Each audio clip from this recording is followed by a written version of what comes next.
पैसे चाहिए हो तो फिर मांगो। मुझे $10 लाख चाहिए। ये बहुत अजीब है। हाँ वो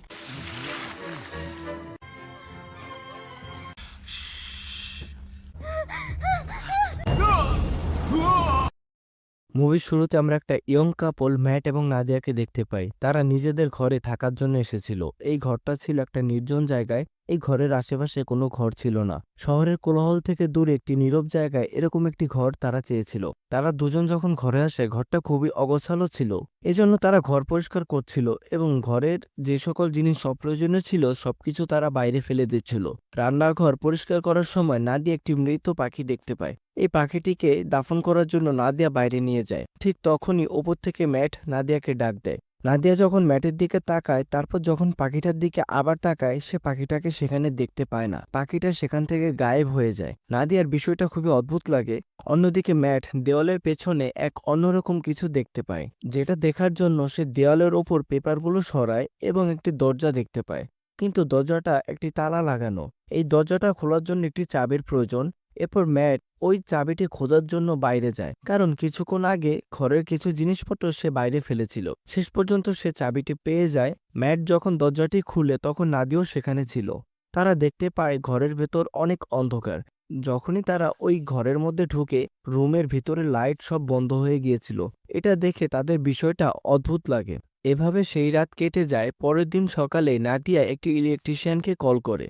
ইলেকট্রিশিয়ান যখন লাইট ঠিক করার জন্য নিচের বেসমেন্টে যায়, সে গিয়ে দেখতে পায় সেখানে অনেক ইলেকট্রিক তার রয়েছে এবং সে জায়গার অবস্থা দেখে সে বলে, আমি আজ অব্দি এরকম ঘর কখনো দেখিনি। ইলেকট্রিশিয়ান কোনোভাবে লাইট ঠিক করে সেখান থেকে চলে যায়, কিন্তু যাওয়ার সময় ম্যাটকে বলে, তুমি কেন এই ঘরটা কিনেছো?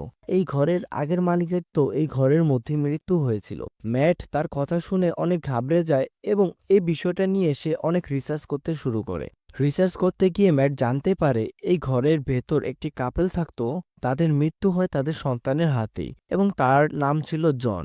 পুলিশ ইনভেস্টিগেশনের সময় জন বলে, আমি মার্ডার করিনি। এবার একটা প্রশ্ন আসে, একটা ঘর কিভাবে একটা মানুষকে মার্ডার করাতে পারে? কি অবাক লাগছে তাই না?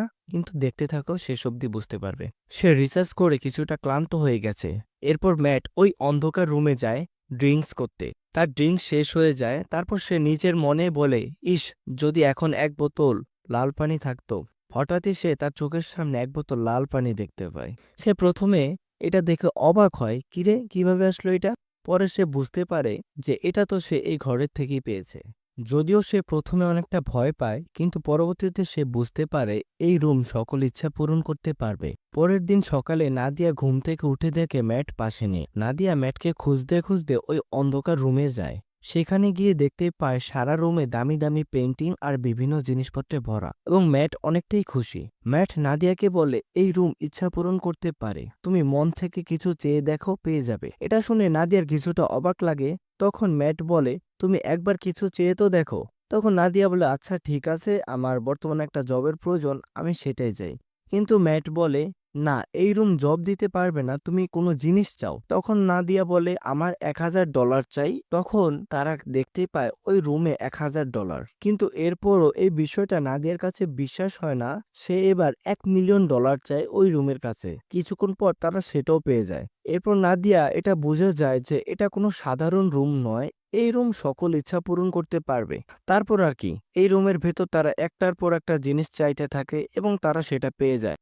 তারা টাকা পয়সা, দামি কাপড়, ভালো খাবার, ডায়মন্ডস, সাথে লাল পানি সবকিছুই চাইতে থাকে। মানে তারা এক রাতের মধ্যে মিলিনিয়ার হয়ে যায় এবং তাদের মনে আনন্দের সীমা থাকে না। কিন্তু একটা কথা আছে না, যে সুখ বেশি দিন থাকে না। কিন্তু একটা সত্য এই যে মানুষ সব দিক দিয়ে সুখী হয় না। তাদের এই হাজার হাজার কোটি টাকার সম্পত্তি, টাকা পয়সা থাকতে পারে, তবে তাদের কাছে একটি জিনিস ছিল না, সেটা হচ্ছে তাদের একটি সন্তান নেই। ম্যাটস নাদিয়াকে একদিন একটি বাচ্চা রাখার খাট গিফট করে। নাদিয়া এখানে খুব ইমোশনাল হয়ে যায়, কারণ তাদের কোনো বাচ্চা ছিল না। তারা অনেকবার বেবি নেওয়ার ট্রাই করেছে, কিন্তু রেজাল্ট আসেনি। ম্যাট নাদিয়াকে এবার বোঝায়, আমাদের আরেকবার চেষ্টা করা দরকার। কিন্তু নাদিয়া বলে, এবার এটার জন্য সে তৈরি হতে চায় না, কারণ আগেও তারা দুবার চেষ্টা করেছে, কোনো কিছুই হয়নি। নাদিয়া এখানে অনেক হতাশ হয়ে যায়। কিছুক্ষণ পর সে ওই রুমের কাছে গিয়ে একটি বাচ্চা চায়। সে বাচ্চা পেয়েও যায়। যখন ম্যাট এসে নাদিয়াকে দেখে বাচ্চার সঙ্গে, ম্যাট অনেক রেগে যায়। এবং নাদিয়াকে বলতে শুরু করে যে তুমি আমার পারমিশন ছাড়া তুমি কেন এই রুম থেকে বাচ্চা নিলে। এই বিষয়টা নিয়ে তাদের দুজনের মধ্যে অনেক ঝগড়া হয়। নাদিয়া এখানে বলে আমার আর কোনো উপায় ছিল না, সবকিছু যেহেতু রুম থেকে পাচ্ছি তাহলে এই বাচ্চাটা নিলে ক্ষতি কি। নাদিয়া বলে আমরা দুজনে এই বাচ্চাটার সঙ্গে অনেক সুখেই থাকবো, কিন্তু ম্যাট এটা কোনোভাবে মেনে নিতে পারে না। ম্যাট নাদিয়াকে বলে তুমি ওই রুমে গিয়ে বাচ্চাটাকে আবার ফিরিয়ে নিতে বলো। নাদিয়া না চাইতেও ম্যাটের কথা শুনে ওই রুমে যায় বাচ্চাটাকে ফিরে দেবার জন্য, কিন্তু নাদিয়া এই কাজটা করতে পারে না। সে ম্যাটকে বলে এটা তুমি করো। এবার বাচ্চাটাকে ম্যাট যখন নিজের কোলে নেয়, ম্যাট নিজেও খুব ইমোশনাল হয়ে যায়। সে নিজেও কিছু করতে পারে না। সে বাচ্চাটাকে নাদিয়ার কোলে দেয় এবং ভাবে তারা দুজনেই এই বাচ্চাটাকে পালবে। এবার বাচ্চাটাকে নাদিয়া কাছে পেয়ে অনেক খুশি ছিল, কিন্তু ম্যাট কখনোই এই বাচ্চাটাকে নিয়ে খুশি ছিল না। ম্যাট এই রুমটা সম্পর্কে আরো জানতে চেয়েছিল, এজন্য সে আবারও রিসার্চ করতে বসে। রিসার্চ করে সে জানতে পারে যে ছেলেটি তার মা বাবাকে মেরে ফেলেছিল ওই ঘরে, সেই ছেলেটি এখনো বেঁচে আছে। সে একটি মেন্টাল হসপিটালে রয়েছে। এটা জানার পর ম্যাট ওই রুম থেকে কিছুটা টাকা নেয় এবং মেন্টাল হসপিটালের দিকে যায় ছেলেটির সাথে দেখা করতে। হসপিটালে যাবার পর নার্স তাকে জিজ্ঞেস করে তুমি কি একজন রিপোর্টার, কারণ বিগত ৪৫ বছর ধরে জনের কাছে তার পরিবারের কেউই আসেনি, এসেছে শুধু রিপোর্টাররা। এটা শুনে ম্যাট মিথ্যা কথা বলে এবং বলে হ্যাঁ আমি একজন রিপোর্টার। কিছুক্ষণ পর জন একটি রুমে আসে। সে বুড়ো হয়ে গিয়েছে। সে রুমে এসে ম্যাটকে বলে আমি তোমার অপেক্ষাতেই ছিলাম। এটা শুনে ম্যাট জনকে জিজ্ঞেস করে তুমি ওই রুমের ব্যাপারে কি জানো এবং তুমি কেন তোমার মা বাবাকে খুন করেছো। তখন জন বলে আমি আমার মা বাবাকে মারিনি, ওই রুম আমাকে দিয়ে এই কাজ করিয়েছে। এরপর জন হেসে বলে আমি জানি তুমি এখন খুব মজা করছো, ভালো ভালো খাবার, দামি পোশাক, অধিক পয়সা, কিন্তু খুব তাড়াতাড়ি এগুলোর দাম তোমাকে মেটাতে হবে। এরপর জন ম্যাটকে বলে যত তাড়াতাড়ি সম্ভব এই ঘর ছেড়ে দাও। ম্যাট ভাবে জনের মাথা ঠিক নেই, তাই সে ওইখান থেকে চলে আসে। রাস্তায় তার গাড়ির পেট্রোল শেষ হয়ে যায়। সে একটি পেট্রোল পাম্পে তেল ভরার জন্য যায়। তেল ভরার পর স্টাফকে যখন সে টাকা দেবে, পকেটে হাত দিয়ে দেখে সেখানে কোনো টাকা নেই, রয়েছে কিছু ছাই। কিন্তু অবাক করার বিষয় এই যে এই তো সে কিছুক্ষণ আগে তার ঘর থেকে টাকা নিয়ে বের হয়েছিল, তাহলে কোথায় গেল টাকাগুলো, আর কেনই বা তার পকেটে ছাই আসলো। এরপর তার অন্য পকেটে নিজের কিছু টাকা ছিল, সেই টাকা দিয়ে সে সেখান থেকে চলে আসে। ম্যাট বাড়িতে এসে ভাবতে থাকে সে তো টাকা নিয়ে গিয়েছিল, তাহলে কিভাবে তার পকেটের টাকাগুলো ছাই হয়ে গেল।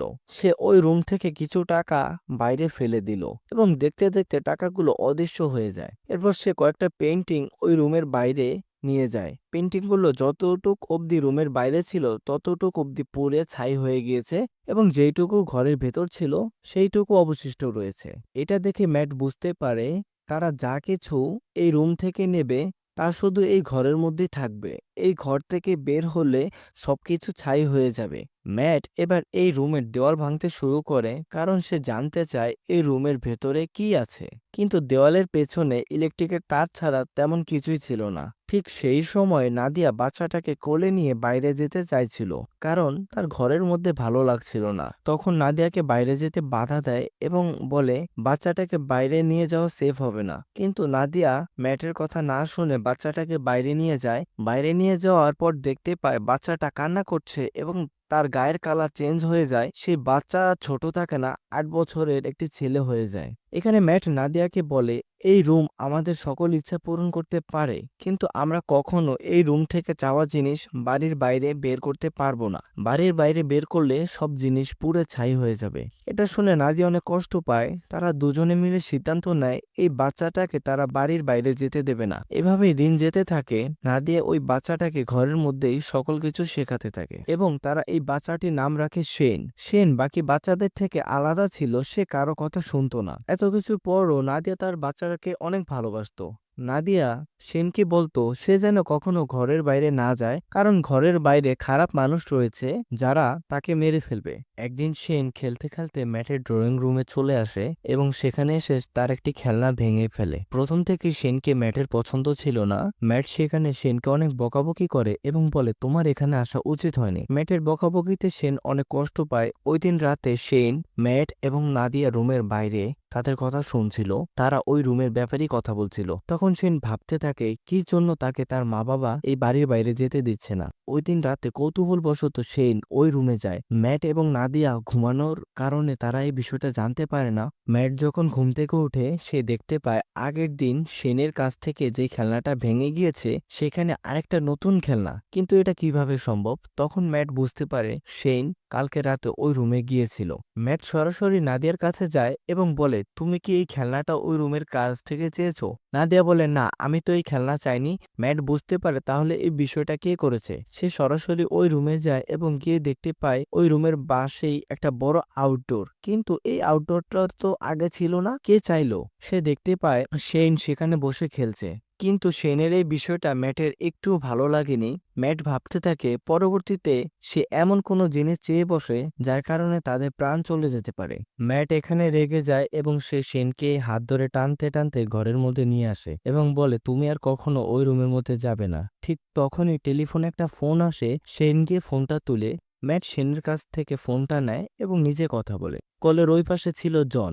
কলে শেনের আওয়াজ শুনে জন বুঝতে পারে যে তারা একটি বাচ্চা নিয়েছে ওই রুমের কাছ থেকে। অন্যদিকে কিচেনে থাকা একটি ফোন থেকে নাদিয়া ম্যাট এবং জনের কথা শুনছিল। এখানে জন বলে, আমিও একসময় এই রুমের বাইরে যাওয়ার রাস্তা খুঁজতাম, কিন্তু যখনই আমি বাড়ির বাইরে যেতাম তখনই আমার বয়স বেড়ে যেত। একদিন আমি এই রুমকে জিজ্ঞেস করলাম কিভাবে আমি এই বাড়ির বাইরে যেতে পারি। তখন ওই রুম আমাকে বলে, যদি তুমি বাইরে যেতে চাও তাহলে তোমাকে তাদেরকে মারতে হবে যারা তোমাকে এই রুমের মাধ্যমে এখানে এনেছে। এজন্য আমি তাদেরকে মেরে ফেলি, আর যে কারণে আমি আজও জেলে। জন এখানে আবারও বলে, এখানে আমার আর শেনের কাহিনী একই রকম। যদি তুমি শেনকে বাঁচাতে চাও তাহলে তোমাদের দুজনকে মরতে হবে, আর যদি তোমরা দুজনে বাঁচতে চাও তাহলে শেনকে মারতে হবে। এই কথা শুনে নাদিয়া অনেক কষ্ট পায়। সে নিজের গাড়ি বের করে এবং ঘর থেকে চলে যায়। এদিকে ম্যাট তার ছেলের সাথে বসে ডিনার করছিল।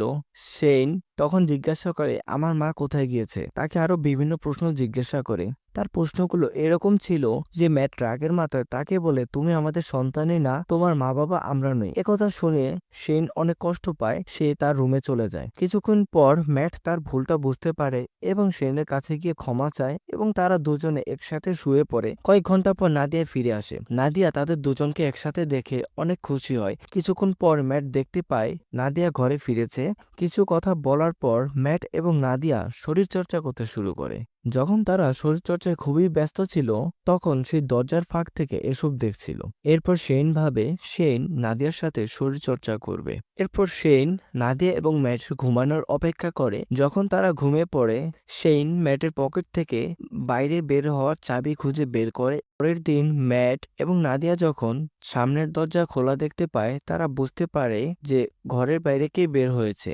শেন তার মা বাবার দিকে গান পয়েন্ট করে এবং তাদেরকে ভয় দেখায়। নাদিয়া তাকে বোঝানোর চেষ্টা করে, কে মারতে এগিয়ে যায়। দুজনের মধ্যে খুব মারামারি চলতে থাকে, কিন্তু তাদের মারামারি থামাতে গিয়ে নাদিয়ার গায়ে ধাক্কা লাগে এবং নাদিয়া মাটিতে পড়ে জ্ঞান হারিয়ে ফেলে। কিছুক্ষণ পর ম্যাট নাদিয়াকে বলে, মারামারি করতে করতে শেনের গায়ে গুলি লাগে এবং শেন মারা যায়। এটা শুনে নাদিয়া অনেক কান্না করতে থাকে। ম্যাট নাদিয়াকে অনেক বুঝিয়ে ঘরে নিয়ে আসে। কিন্তু এখানেই গল্পের সবচেয়ে বড় টুইস্ট, কারণ তোমরা এখন যে ম্যাটকে দেখছো এটা ম্যাট না, এটা আসলে শেন, এবং আসল ম্যাট সে একটা ঘরের মধ্যে পড়ে রয়েছে। অন্যদিকে যেখানে তাদের মারামারি হয়েছিল সেখানে আসল ম্যাট জেগে ওঠে এবং পুরো ঘরে সে তার ওয়াইফকে খুঁজতে থাকে। অন্যদিকে নাদিয়া বুঝতে পারে না যে ম্যাট নয়, সে শেনের সাথে রয়েছে। কিন্তু হঠাৎই কিছু পরিবর্তন নাদিয়া ম্যাটের মধ্যে দেখতে পায়। নাদিয়া দেখে ম্যাট বরফ খাচ্ছে, কিন্তু বাস্তবের ম্যাট কখনো বরফ খেত না, বরফ খেত তার ছেলে শেন। সে বুঝতে পারে শেন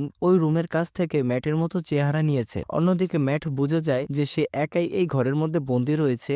শেন ওই রুমের কাছ থেকে চেয়ে নাদিয়াকে অন্য কোথাও নিয়ে গিয়েছে। এরপর সে ওই রুমের দেওয়াল ভাঙতে থাকে এবং এক পর্যায়ে সে এই বাড়ির বাইরে বের হয়। বাড়ির বাইরে বের হয়ে দেখতে পায় বাড়ির বাইরে আরেকটা ডুপ্লিকেট বাড়ি বানানো। এবং সে এটা বুঝে যায় শেন তার হুবহু চেহারা নকল করে নাদিয়াকে ওই বাড়িতে আটকে রেখেছে। ম্যাট এটাও বুঝে যায় যে সে নাদিয়ার সাথে শরীরচর্চা করতেই এরকমটা করেছে। ম্যাট দৌড়ে কোনোভাবে ওই ঘরের মধ্যে প্রবেশ করে ম্যাটকে দেখে শেন মারামারি করার জন্য আবারও রেডি হয়। তাদের দুজনের চেহারা একরকম দেখে নাদিয়াও কনফিউজড হয়ে যায় যে আসল ম্যাট কোনটা। এখানে দুজনেই বলে আমার সাথে এসো। নাদিয়া যখন চিল্লায় শেনের নাম চিৎকার করে, সেই নাদিয়ার দিকে তাকায়। নাদিয়া বুঝতে পারে আসল শেন কোনটা। সে শেনকে ধাক্কা দেয়, শেন মাটিতে পড়ে যায় এবং তার আগের চেহারাতে ফিরে আসে। অন্যদিকে ম্যাট এবং নাদিয়া রুম থেকে বের হওয়ার চেষ্টা করতে থাকে, কিন্তু তারা কোনোভাবে এই রুম থেকে বের হতে পারে না, কারণ এই রুমের কাছ থেকে এরকমটাই চেয়েছিল শেন, যেন তারা এই রুমের মধ্যে আটকে থাকে। অনেক চেষ্টার পর তারা যখন এই রুমের মধ্যে থেকে বের হতে পারে না, তখন ম্যাট একটু থেমে ভাবতে শুরু করে কিভাবে তারা এই রুম থেকে বের হতে পারবে। তখন ম্যাট এমন একটা ইচ্ছা পোষণ করে যে তাদের চেহারার এই রূপটা ক্লোন হিসাবে এখানে থাকবে এবং বাস্তবিকভাবে তারা এই ঘরের বাইরে চলে যাবে। ঠিক তখনই শেন চলে আসে, ম্যাটকে ছুরি দিয়ে আঘাত করে এবং মেরে ফেলে এবং নাদিয়াকে বোঝাতে থাকে তুমি ম্যাটকে ভুলে যাও, আমার সাথে থাকো। কিছুক্ষণ পর শেন বুঝতে পারে এটা ম্যাট এবং নাদিয়ার ক্লোন, বাস্তবে তারা বাইরে, এবং এটা দেখে শেন তাদের পিছু নেয়। এখানে নাদিয়া এবং ম্যাট দুজনেই আসল ঘরে পৌঁছে যায়। শেন আসল ঘরে পৌঁছায় এবং সে নাদিয়ার দিকে ছুটে আসে আক্রমণ করতে। ম্যাট ঠান্ডা মাথায় তাকে বাড়ির বাইরে বের করে নিয়ে আসে। শেন যখন বাড়ির বাইরে চলে আসে, আস্তে আস্তে তার বয়স বাড়তে থাকে এবং সে ঘরের ভিতর ঢুকতে চায়। শেন নাদিয়ার কাছে রিকোয়েস্ট করতে থাকে প্লিজ মম, আমাকে একবার ঘরের ভিতর ঢুকতে দাও, কিন্তু নাদিয়া শেনের কোনো কথাই শোনে না এবং নাদিয়া দেখতে পায় আস্তে আস্তে শেন বৃদ্ধ হতে থাকে। এক পর্যায়ে তার শরীর গলতে শুরু করে এবং গলে পুরো ছাই হয়ে যায়। নাদিয়া এরপর শেনের বডির কাছে আসে এবং দেখে শেনের সম্পূর্ণ বডি পুরো ছাই হয়ে গিয়েছে এবং নাদিয়া সেই ছাই হাতে তুলে কান্না করে, কারণ মন থেকে নাদিয়া শেনকে তার নিজের ছেলের মতনই দেখতো। এই সময়টা ম্যাট নাদিয়াকে সামলে নেয়। এরপর কিছু মাস পর আমরা দেখি নাদিয়া এবং ম্যাট সাধারণভাবে জীবনযাপন করছে। এরপর নাদিয়া যখন তার প্রেগন্যান্সি টেস্ট করে, সে দেখতে পায় সে প্রেগনেন্ট, আর এখানে এই মুভিটি শেষ হয়। শেষে ম্যাট বুঝে যায় এই ঘরটা আসলে কোনো আশীর্বাদ নয়, এটা এক অভিশাপ। যে রুম তার সব ইচ্ছা পূরণ করেছিল, সেই রুমে তার জীবন কেড়ে নিতে বসেছিল। এই মুভি আমাদের শেখায় বাস্তব সুখ কোনো ম্যাজিক থেকে আসে না, আসে ভালোবাসা আর বাস্তব জীবনের সম্পর্ক থেকে। আর তুমি যত কিছু চাও না কেন, যে জিনিস বাস্তব নয় সেটার কোনো ভবিষ্যৎ নেই। সো গাইস, গল্পটি যদি তোমাদের ভালো লেগে থাকে তাহলে একটা লাইক দিও। চ্যানেলে নতুন হলে চ্যানেলটা প্লিজ সাবস্ক্রাইব করো। তো দেখা হচ্ছে পরবর্তী কোনো ভিডিওতে, ততক্ষণ অবধি ভালো থেকো।